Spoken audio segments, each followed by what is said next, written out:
here with Duncan. Duncan, that was a nail-biter. It came down to the end. You guys had a 21-point lead at one point. What did it take to get this one done tonight? You know, just from start to finish, just being locked in. We had a good start there to the third quarter, then kind of let off a little bit. So we got to be better with that. But still, to win games down the stretch, have those closing possessions, those stops is big. Let's talk about you tonight. You did a lot tonight. You had a couple of steals, a dunk, a layup. You had 5 triples. How important are those screens from Bam to get you open on the outside? Oh, they're huge. You know, I love playing with Bam. Super unselfish, and you know, wants to get me involved. So anytime I can, you know, play a two-man game with him and create some space for him, or he can create some space for me, I feel like it's a good thing for us. I want to talk about the third quarters for a second, because in the past 5 games, you guys have outscored your opponent 71 points in the third quarter. Wow. What's going on at halftime? You know, just making adjustments, talking through it. You know, that's one thing. We really feel like we're player-led. You know, we go into halftime and we just have talks and discussions, and then obviously, you know, Coach Bo's bringing in what he can and the coaching staff, but we just try to make adjustments and then, you know, go out there and compete. Before I let you go, tomorrow night's the Super Bowl. What are you most looking forward to? The game, the concert, or the snacks? The game. The game. My guy Kyle Guy, you know, big Bengals fan, so pulling for the Bengals. All right, yeah. Duncan, thanks so much. Welcome home. Appreciate it. Yeah, it's nice to be back. All right. Thanks so much, guys. Here with Tyler Hero, who missed the last couple of games with that knee soreness. I want to start with that first. How are you feeling? You seem to be feeling pretty good. Finished with 15 points tonight, but how are you feeling tonight? How comfortable were you out there? Yeah, I was pretty comfortable. You know, my knees feeling better, a little sore still, but good enough to go out there and play with my teammates, so that's all I wanted. It was a great win for us, and just happy to be back. Let's talk about that win, because it seemed at one point that it was a runaway there after the third quarter with 21 points, but Kyrie Irving came back there, 20 points in the fourth quarter. How tough is he to stop? Yeah, I mean, I think he had 4 points at half, and, you know, he just can switch it, you know, turn the switch on at any moment. As you guys seen, you know, in the fourth quarter there, he turned it up. And you know, he's obviously an amazing player, and you know, they're a good team over there, struggling right now, but you know, it's anytime we can get a win at home, you know, you take it and you move on to the next one. How about the job Bam Adebayo's been doing? He's had 5 double-doubles in the past 6 games. We know he can score, but he's just doing everything right now. Yeah, you know, he's our anchor, you know, on both ends of the floor.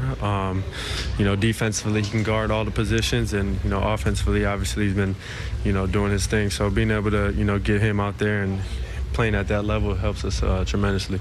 Tyler, coming off a road trip like this, you haven't been here at this arena in 2 weeks, in 14 days. Is it easy to come back and play at home? Is it hard? What's it feel like to be back here? I mean, it's amazing. You know, we've been on the road for 12 days, I think, and you know, to come back into the environment we had tonight is amazing. And then, like I said, anytime we can get a win at home, we'll take it. And, you know, we love playing at home, so. All right, I've been asking everybody this. Super Bowl tomorrow. Yep. You get to sleep in your own bed again tonight. What are you looking forward to most? We know Kyle Kai has the Bengals. Are you looking forward to the concert, the snacks? Who do you have tomorrow? I got the Bengals, but you know, we'll see what happens. You know, I'm just going to watch the game with my family and, you know, just hang out for the day. All right. Well, welcome back. Welcome home and get some rest. Enjoy those couple days off. Kyrie in that fourth quarter, and just the play that Kyle made there in the final few seconds to break up that pass. Yeah, I mean, I think that's what it was going to take, was some random deflections plays. Even the one before that, PJ did get the deflection and got Kyrie in the corner, and then he still found a way just to manipulate it and draw a foul. You know, and his dribble, you know, dances and creation, there's just no telling where he's going to go. You know, that one possession where we trapped him like 3 times, and then in a crowd, he still found a way to get through everybody for the left-handed. Really, it was kind of a long left-handed scoop runner. It was just an amazing play. You know, so it didn't go necessarily how we wanted to in the fourth quarter. You know, particularly when we had a 20-point lead. We allowed them some life, you know, with some of our inefficient offense, you know, probably some quick shots, poor shots, and then they just were able to get some easy ones going the other way. And then once it, you know, got to about 14, then, you know, Kyrie really started to shot make and create, you know, a lot of different advantages, that we had to really try to overcome.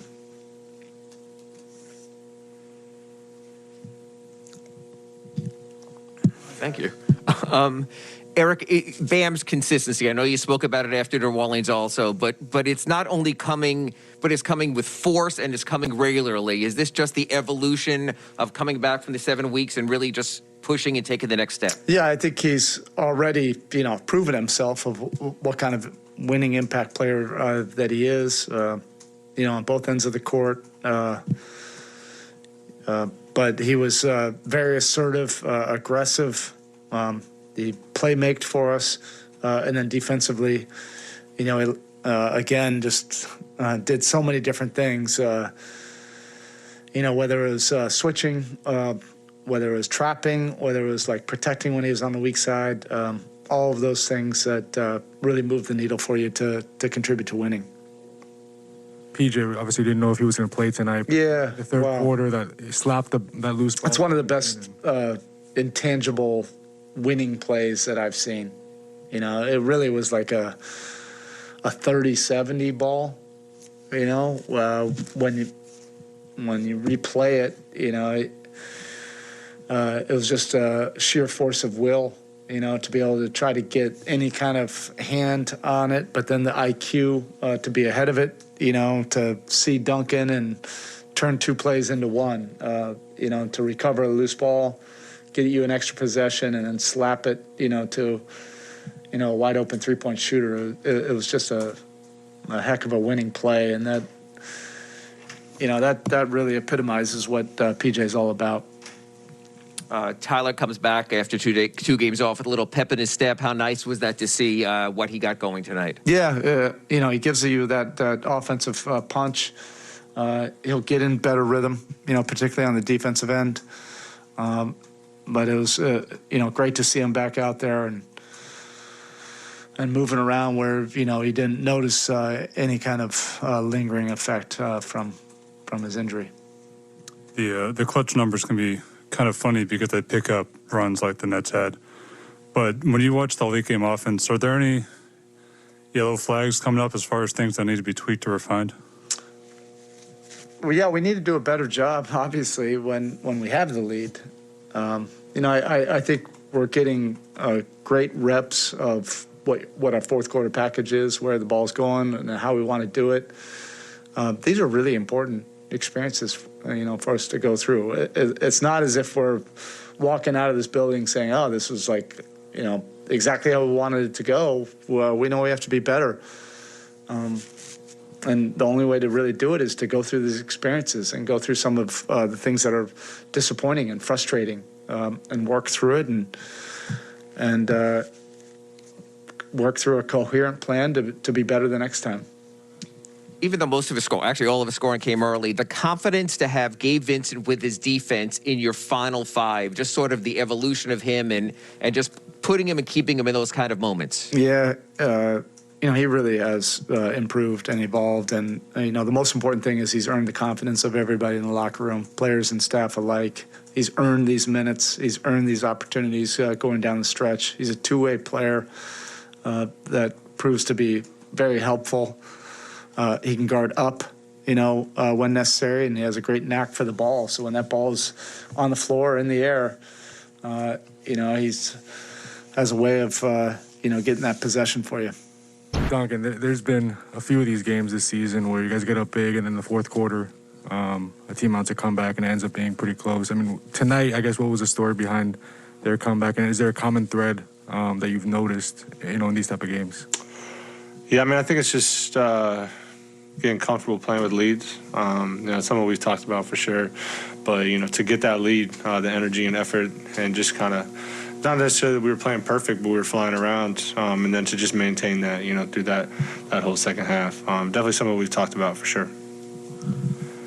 Doug, you talk about the energy just PJ brings. I know he does it every game, but, sometimes he just hits another level with it, especially when he found you. Oh, yeah, man. PJ is next level, man. He's just doesn't care about shooting the ball, doesn't care about touching the ball. He just wants to compete, be gritty, and win.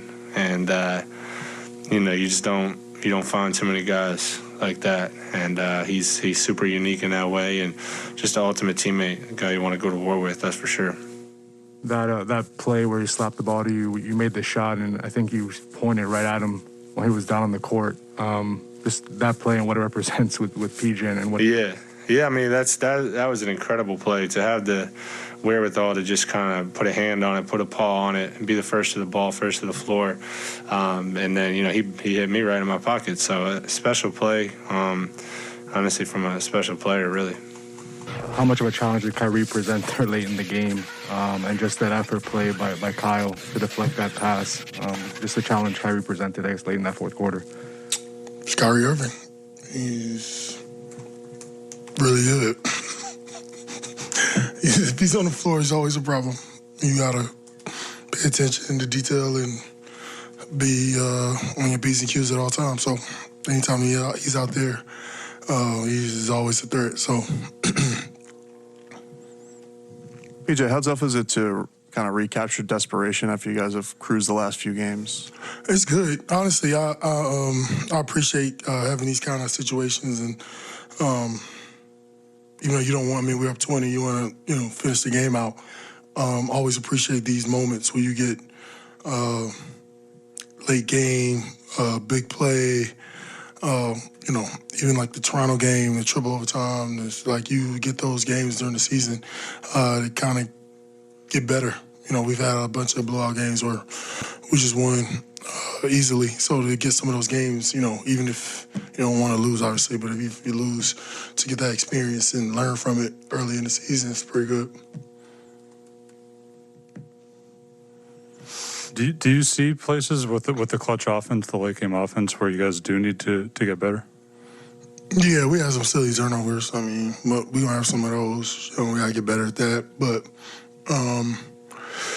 it's just some of the mental lapses in certain situations where we just gotta get sharper. I say it all the time. I hate when we get big leads because we lose our focus. And teams in this league, whether they're good, bad, they're gonna come back. A lot of times they're gonna come back. Guys start making shots. Guys that don't make shots and haven't been making shots start making them.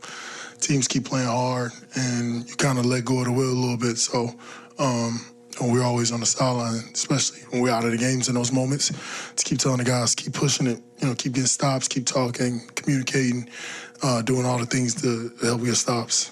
And it looked like you guys were kind of throwing the kitchen sink at Kyrie down the stretch there with pretty much every coverage you can think of. What's the difficulty of trying to contain him when he's going like that? I mean, he's a special talent in his league. Sometimes you just got to hope players miss. I mean, he was making some big-time shots down the stretch, so you got to live with those. Bam, how tough is it for you guys to recapture desperate feelings after you guys kind of cruised the last few games to get wins? Say that again? How tough is it to recapture like the desperation? It feels like you're cruising to another easy win, and then all of a sudden it's a tough situation.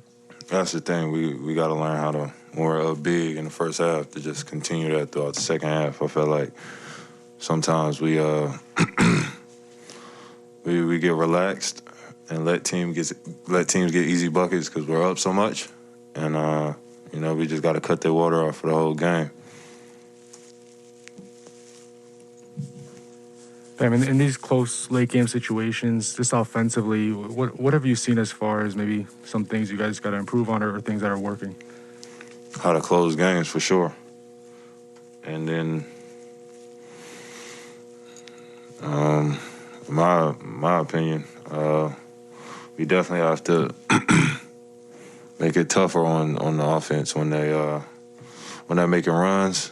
I feel like we got to learn how to manipulate the game at that point. And finish the game. At that point, we only won by 4. All right, Bam, thank you. Black Lives Matter, people.